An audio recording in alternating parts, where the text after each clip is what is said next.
میں ہوں اویس خوری اور آپ میرا یوٹیوب چینل دیکھ رہے ہیں۔ ایک محاورہ ہے، کھایا پیا کچھ نہیں گلاس توڑا 12 نے۔ پاکستان میں خاص طور پہ پنجاب اور لاہور میں جو صورتحال گزشتہ کئی دنوں سے ایک فیس کرنی پڑی پاکستانیوں کو، اس کا جو وائنڈ اپ ہوا ہے، جو اس کا رزلٹ نکلا ہے، اس کو دیکھتے ہوئے تو یہ محاورہ بالکل فٹ آتا ہے، اور جو 12 آنے کا خرچہ بھرنا پڑا ہے وہ ہمیشہ کی طرح پاکستانی عوام کو بھرنا پڑا ہے۔ نقصان ہوا پاکستانی عوام کا، وقت ضائع ہوا پاکستانی عوام کا، بیلنس جو تھا وہ ضائع ہوا پاکستانی عوام کا، موبائل ٹوٹے پاکستانی عوام کے، گاڑیاں، املاک، کاروبار اور سب کچھ جو تھا وہ پاکستانیوں کا نقصان ہوا۔ اور رزلٹ کے طور پہ ہمیں کیا ملا؟ ہمیں لیڈر کی شکل میں حافظ سعد رضوی میسر آ گئے ہیں، جو اب انشاءاللہ آنے والی کئی دہائیوں تک پاکستان میں ایک اہم نام کے طور پر سامنے آیا کریں گے، اور جب بھی ان کی خدمات کی ضرورت ہوگی اور پاکستان کو ان کی ضرورت ہوگی تو امت مسلمہ کا یہ مجاہد جو ہے وہ آ جایا کرے گا اور اپنا فرض ادا کیا کرے گا۔ سب سے پہلے بات کرتے ہیں کہ آیا یہ جو سب کچھ ہوا اس کی ضرورت کیا تھی اور اس کا مقصد کیا تھا؟ فرانس میں جو وہاں کا بدنام زمانہ میگزین ہے چارلی ایبڈو، وہاں پر توہین رسالت پر مبنی خاکے بنائے گئے، جس کے اوپر پاکستان میں شدید احتجاج ہوا، اور جو خادم رضوی صاحب ہیں وہ اللہ کو پیارے ہو چکے ہیں، انہوں نے اور دیگر جو علماء کرام ہیں پاکستان کے، انہوں نے اس کے اوپر پراپر احتجاج کیا اور اپنا احتجاج جو تھا ریکارڈ کیا۔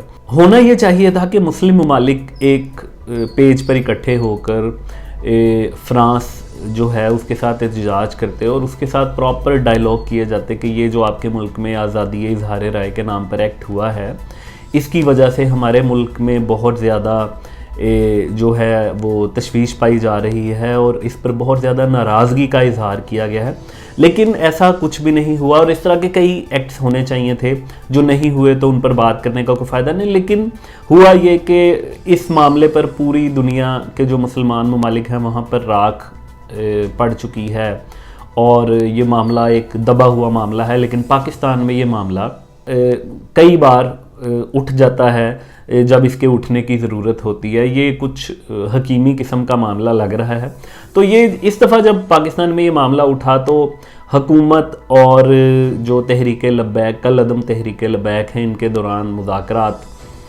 کا سلسلہ شروع ہوا اور بات چیت ہوئی، تو دونوں فریقین اس بات پر رضامند ہو گئے کہ ہم جو فرانس کا سفیر ہے اس کو نکالنے کے لیے پارلیمنٹ سے قرارداد منظور کروائیں گے، اور اس قانونی ذریعے سے، آئینی ذریعے سے ہم اپنا احتجاج ریکارڈ کروائیں گے۔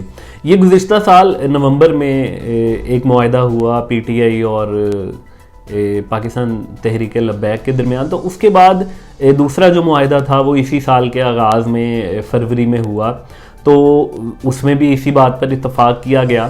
اب ہونا کیا چاہیے تھا؟ ہونا یہ چاہیے تھا کہ جو لوگ معاہدہ کر رہے ہیں ان کو نزاکت کا، ساری صورتحال کا اندازہ ہونا چاہیے تھا، اور اس کے بعد ان کو وہ بات کرنی چاہیے تھی جو وہ پوری کر سکتے، لیکن انہوں نے وہ بات کی جو وقت گزارنے کے لیے تھی، یا وہ بات کی جس کا ان کے پاس اختیار نہیں تھا، یا وہ بات کی جس کا ان کو ادراک نہیں تھا کہ ایکچولی وہ یہ کر سکتے ہیں کہ نہیں۔ تو جب تحریک لبیک والوں نے کہا جی کہ یہ اب آپ اس کو اسمبلی میں پیش کریں قرارداد کو، اس کے اوپر معاملہ جو ہے وہ شروع کریں، تو حکومت نے ٹال مٹول سے کام لینا شروع کر دیا، مزید وقت مانگنا شروع کر دیا، جس کے نتیجے میں تحریک لبیک کو اپنا احتجاج پرامن پہلے ہی ریکارڈ کروانا چاہیے تھا، لیکن انہوں نے نہیں کروایا۔ لیکن گورنمنٹ کی طرف سے جو 20 اپریل کی کال تھی حافظ سعد رضوی کی احتجاج کی، اس سے پہلے ہی ان کو گرفتار کر لیا گیا۔ جب ان کو گرفتار کیا گیا تو اس کے بعد ایک ملک گیر احتجاج کا آغاز ہوا، جس میں معلوم ہوا کہ یہ ایک پار ہے، یہ ایک پراپر اینٹی ہے پاکستان میں، جس کو آپ نگلیکٹ نہیں کر سکتے۔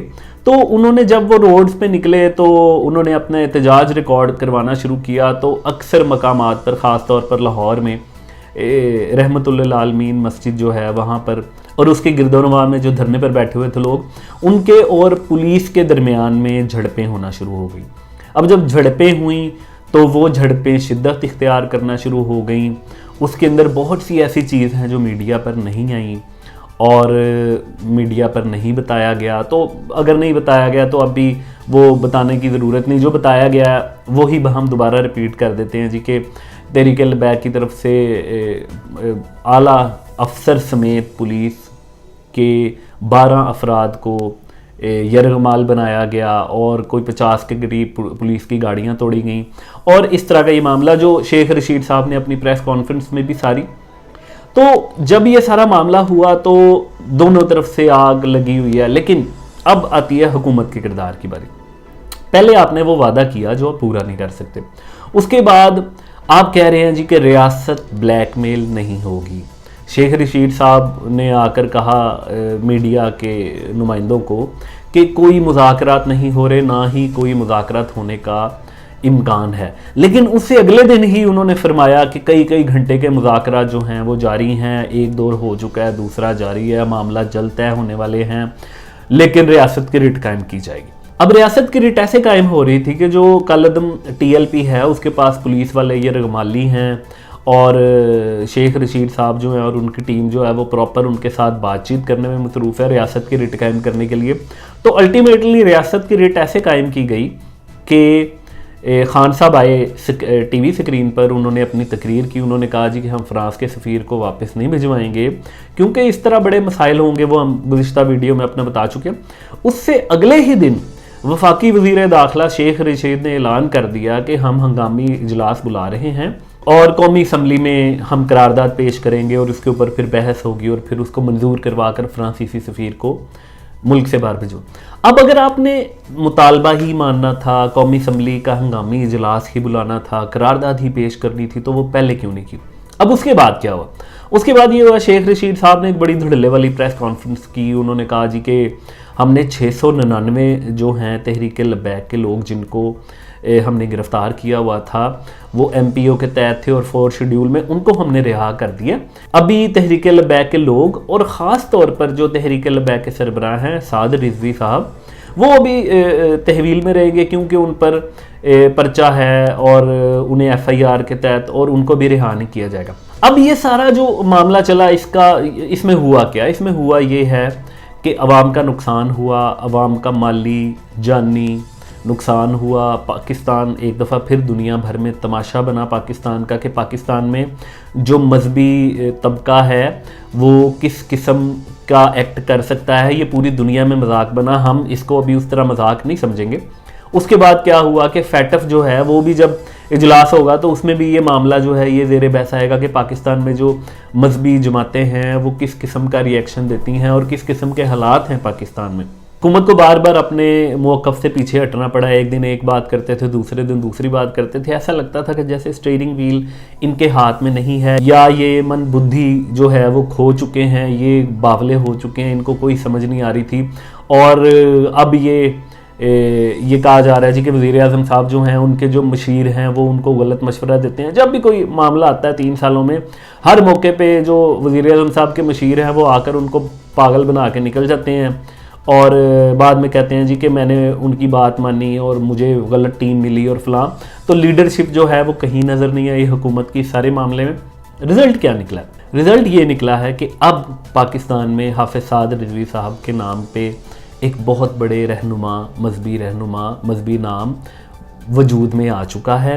ये जो सारी गेम चलाई गई, ये सारे जितने मामलात हुए, ये सारे सिर्फ इसलिए थे कि हाफिज़ साद रिजवी जो है उनको खड़ा किया जाए अपने पाँव पे। अब वो अपने पाँव पे खड़े हो चुके हैं, वो जेल में होंगे और बिल्कुल किसी को पाकिस्तान में परेशान होने की ज़रूरत नहीं है। वो बहुत मज़े से होंगे, बड़ी अच्छी वहाँ पे उनका आवभगत हो रही होगी, बड़ा अच्छा उनका ख्याल रखा जा रहा होगा और जब ज़रूरत होगी वो जेल से बाहर आ जाएंगे। तो मेरा नहीं ख्याल कि जेल के अंदर उनको कम सहूलतें होंगी और जेल से बाहर उनको ज़्यादा, ऐसा नहीं, शायद जेल के अंदर उनका प्रोटोकॉल और उनकी सहूलतें बहुत ज़्यादा हों।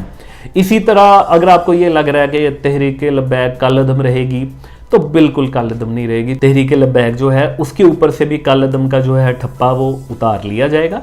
अभी फौरी तौर पर तो ऐसा मुमकिन नहीं है, लेकिन جلد یا بدیر، بلکہ بدیر ایسا ہو جائے گا، اور تحریک لبیک جو ہے وہ اپنے انشاءاللہ جب بھی پاکستان کو ان کے کردار کی ضرورت ہوگی وہ اپنا کردار ادا کرنے کے لیے یہاں پر موجود ہوں گے۔ یہ تھی ساری کہانی، یہ سارا معاملہ تھا، اور وہی گلاس توڑا 12 نے، لیکن 12 نے جو ہے وہ ایکچولی آپ کا اور میرا خرچہ ہوا ہے، کسی اور کا نہیں۔ اپنا بہت خیال رکھیے گا، شکریہ۔